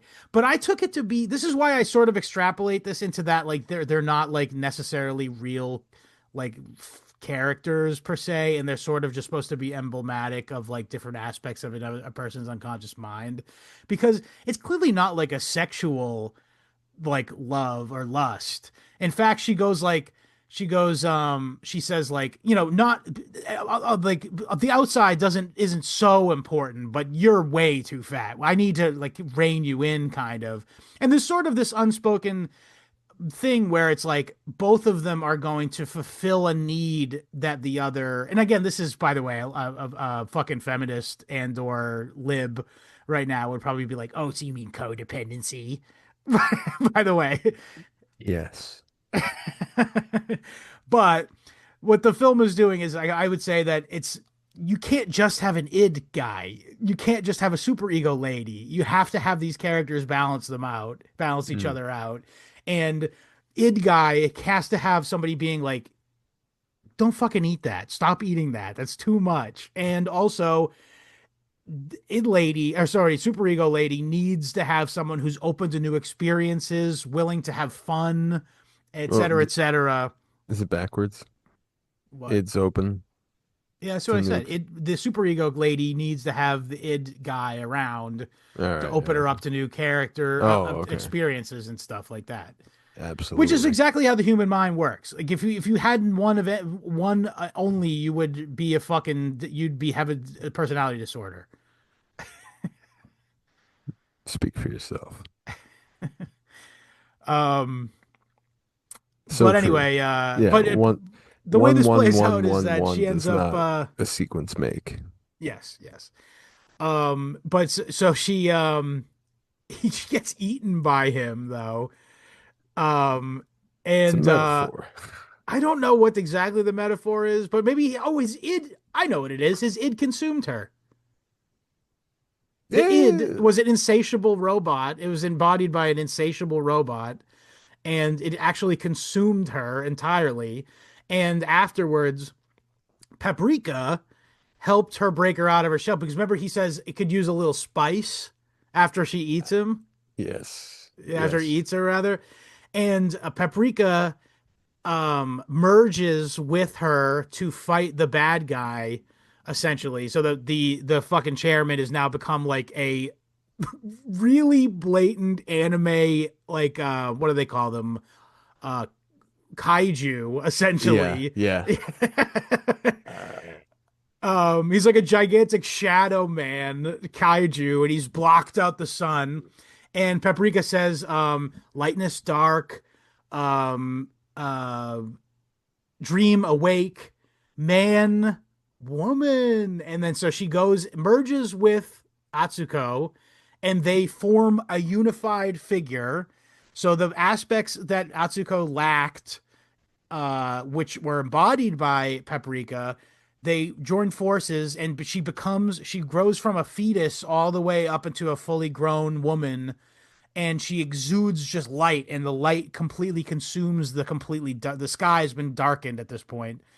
Another trope, by the way, they're in front of a big giant hole, very very similar to the end of Akira. By the way, it really mm. reminded me of the end of Akira. By the way, I was looking at the Wikipedia page of fucking Satoshi Kon. His favorite movie ever is Akira. Or his favorite, no, sorry, his favorite manga ever is Akira. His So, favorite movie ever is Sideways with Paul Giamatti. yeah, totally. No, he actually liked Blade Runner, and he got interested in Philip K. Dick, it says.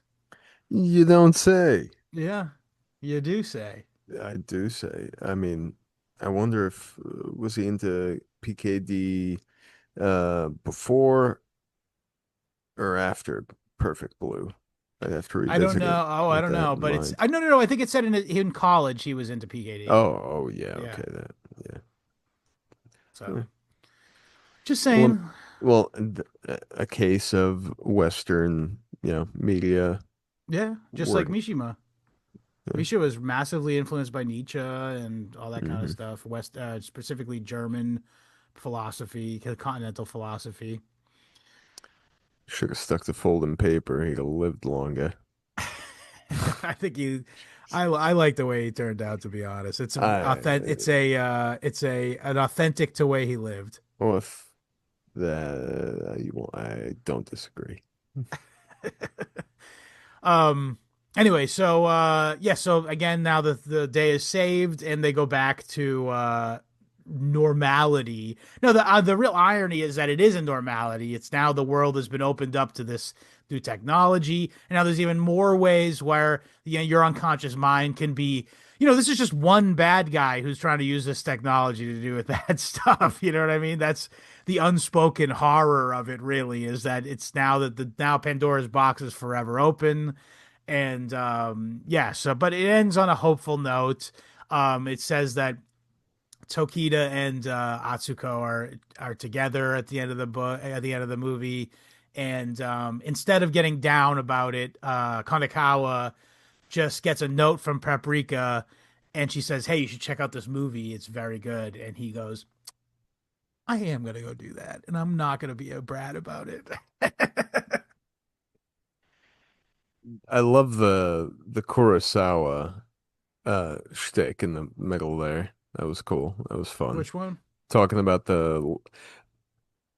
talking about the overlaps between film and dreams, like the way that we can talk about dreams in the same way that, with film, technique and language, perspective, point of origin, point of Which this movie covers, by the way. line of action. Exactly, yeah, while Yeah. he's in Kurosawa phase. Oh yeah, he literally made him look Yeah, like it. Yeah, I yeah. forgot. Yes. So it's very cool that he's well aware of the overlap here, and he knows Well, he actually was a big. Apparently, what's his who name? wouldn't be. Satoshi Kon was a big Kurosawa guy. Who with eyes isn't? That's true. That's very true. We could do a Kurosawa film. That'd be sick. I love Kurosawa. Are you kidding? You have never asked that Oh, before. I've seen like six of them. how about seven? A Good. the seven Yeah, cents. yeah, that one's pretty good. Yeah, I The I have seen that one. I have seen the Magnificent let's do Seven. Ron. Yeah, I haven't seen Ron. That one's new to me. I want to. I actually, Ron ironically, Burgundy. no, I ironically have a folder Ironic. a folder on my video my I have a hard drive with all my movies on it, and I have an empty folder that had Ron in it because I had downloaded it from my father-in-law because he wanted to see it because he I didn't even mention this like years ago he did this like multi-year project of watching through all of the movies in like one of those like 1000 movies you have to watch before you die kind of thing, and he Talk about indeed watched all of them. talk about the And one quickest of way the to die. wow, you were tired and fucking Yeah, what else are you exactly. doing? What? Yeah, what happens when you're done? What's You're better than him fucked. fucking gooning? Is it though? What, watching Kurosawa movies? Yeah. No, but when he runs out of 1,000 movies, he'll evaporate. No, no. I think he just got another book that had off other operas, other Volume two, movies. Yeah, still alive. yeah. Good. Oh no, he switched to novels. I think he There you switched to go. novels. You got to read before you die. No wonder boomers is still around. They just love There's completionism. there's still more media to consume. We think we have Landman, Yeah, true. Yellowstone, Anyway though, so more. what was I getting at with that whole fucking thing? Oh yeah, Ron though. Yeah, so I Yeah. downloaded Ron for him and I he watched it while he was house sitting for me, and then I don't couldn't tell you what happened, but somehow the file got deleted. But the folder's still there. Ah! Oh shit. What the? Did you like it? He, He loved it. He said it was his best movie, and he'd he seen loved three it others. so much he deleted it. So Maybe he was like, I can't let Scott see this. I'm gatekeeping him. oh shit, that's funny. Oh damn. Maybe it was Spencer. Yeah, Spencer was watching with him, Spencer did probably, to not be like it. fair. Spencer did Spencer who was who he was house sitting for. Oh, that would explain that. Yeah. Um, man, the amount of times my cats have stepped on my keyboard and done irrevocable damage. I Sure. mean, Yeah. Oh, shit. yeah, definitely. Anyway, so I guess we'll wrap up. Do you think there's any other I really think I hit all of my talking points, to be fair. I mean, we didn't dwell overly long on, the actual implications of such a technology in the real world, and that it's much more, you know, Right. Well, I kind of did at the end there because, like, again, it's yeah. like, yes, they saved the day within the context of this film, which again is an equivalent to a dream Mm. and is impermanent as a dream because when you wake up from the dream, everything's wiped away. Just like when you finish watching a movie, everything's wiped away. Um, but yeah, you're right. There is an existential horror to it. The fact that this is now, and again, they are trying to do this. I It's mean, the like, other. yeah, like Air Force Major Patrick Cutler, Patty Cuts. What was he Yeah. talking What was about? he doing up? The BCI. Oh, that he was the one who wrote that article. Yeah, sure. What until the folks at Cambridge Analytica or whatever the hell, Yeah, I can get into your yeah, dreams, man. yeah, they know you've been dreaming about you know, they know you've been dreaming about a TV show you don't have a subscription for, so they bill you. Well, the real horror is like imagine you came up with a very unique idea in your dream, and it's like $1 million idea for a movie or whatever, and then Gone. they got Yoink, they also but when you yoink. signed up for this product, you signed a fucking terms of service that says everything that's you've dreamed is the property of whatever fucking Palantir headset that you have hooked in right now. But the Kafkaesque irony is you can't even read. No, you just have to drink one confirmation Mountain Dew can to continue. Did you ever All read that right. copy pasta? No. It was a copy pasta from like I want to say like Oh, 2010, and it was like fast forward to 2030. You have to drink an entire Mountain Dew can just to start playing Halo 4, and it sucks. And it's got a big fat lesbian as the main character. Like, oh and it's like, no. oh no, you got killed. You drink one Mountain Dew can to continue, confirmation can to continue, and now you're going, oh god, I'm so sick.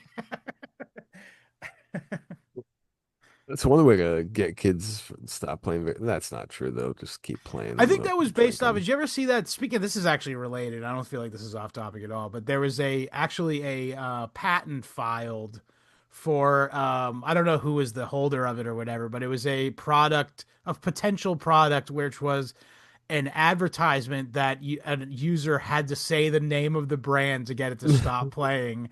And it showed a guy sitting on a couch saying Burger King, and then the ad is in the background.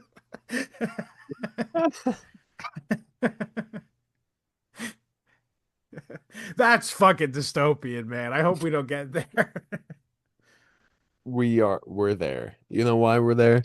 Because every single time I'm sitting on the couch trying to watch Paprika with my lady, an ad starts playing, and I Um, inevitably have to say to her, "Goddamn Burger King." yeah. I do it, don't I? I You do it should work alone, on and getting ads off your shit. I'd either have to get very savvy or very rich. And Mildly savvy. Mild, like one Google away savvy. We're talking. I'm I'm closer to being extremely rich than mildly savvy. Oh no. Oh no. Alphonse, thoughts? Thoughts, little guy? Ow. All right, well, let's do numbers. So yeah, clearly I like this movie. Why don't you do yours first? Because I'm not exactly settled on what number I'm going to give this. That was him. I I'd be happy to give this a strong let's see. I'd say a seven. I'd Seven. say a seven to a strong seven, potential to be even higher after I watch it another Sure. time and it kind of unlocks something in me. Alphonse, thoughts? If only they just did it on cue. He knows what he's doing. He's being He a opened his bitch. mouth and nothing came out. What do you want, Anyway, you what little I maniac? anyway, so oh, I didn't even talk about this. The fucking soundtrack. How about?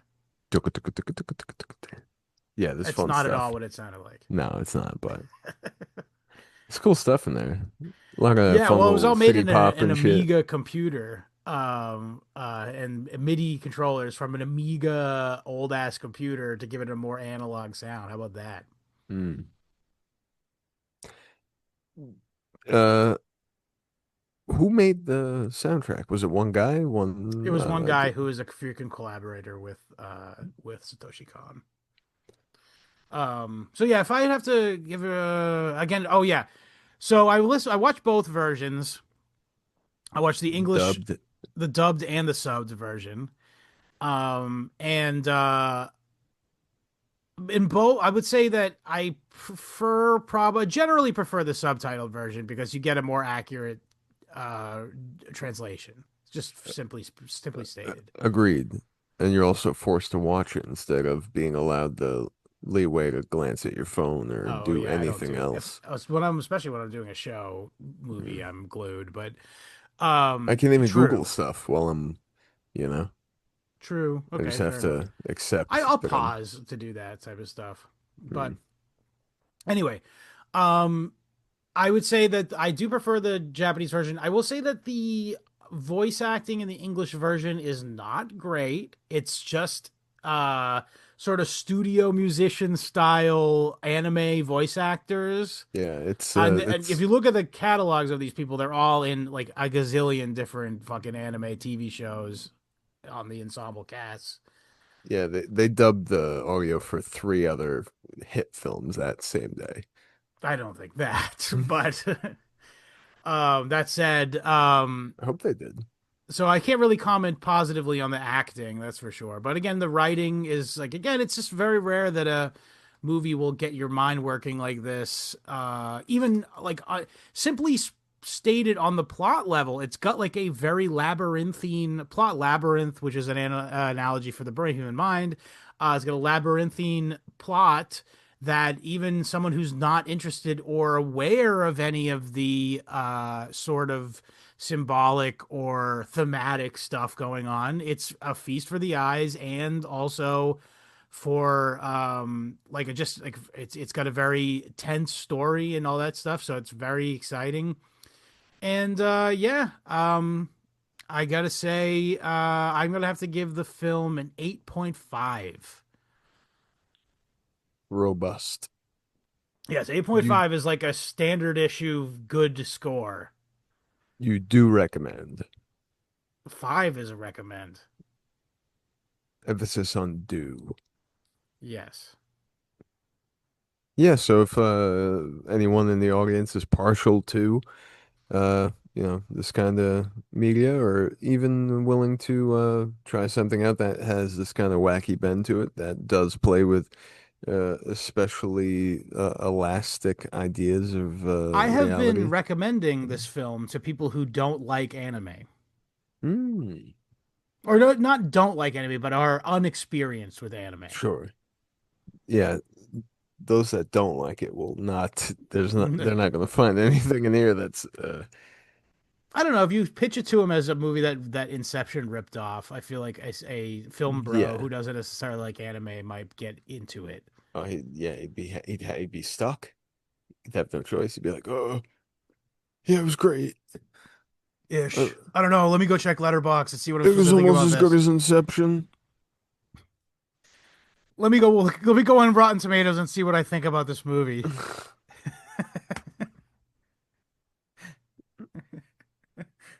Anyway, yeah, I guess that'll leave it there. So thank you for listening as always. Hope you guys are having a nice week while I'm on vacation. Um, Anything you want to say before we like I do plugs and stuff about the show, about the movie rather? I don't know. Pretty much. That pretty much covered it. Alphonse, Okay. thoughts? He ain't gonna do it. We got the one. He's got nothing. Oh well. www.historyhomos.com for the RSS feed. And again, I'm gonna work after vacation. I'm gonna work on putting a homepage up there and stuff. So I get hyped for that. Also, the show's available on iTunes, Spotify, YouTube, BitChute, Odyssey, Rumble, and most importantly, Substack. That's www.historyhomospod.substack.com. If you like this, and particularly if you like this, because we get a lot of just movie reviews on the bonus side, and deep analyses and novel analyses, that kind of shit. So, yeah, so if you like that, if you want more content, there's 100% more content on there. Very few podcasts have two full length episodes per week about two different subjects. I can't tell you how many people just go, oh, let me just record for like 8 hours and then I'll cut it up into a bunch of pieces. You know what I mean? Like that's how you don't get subscribers to your bonus content. Like it's a fucking it's an and it's a epidemic. I mean, of that type of stuff too.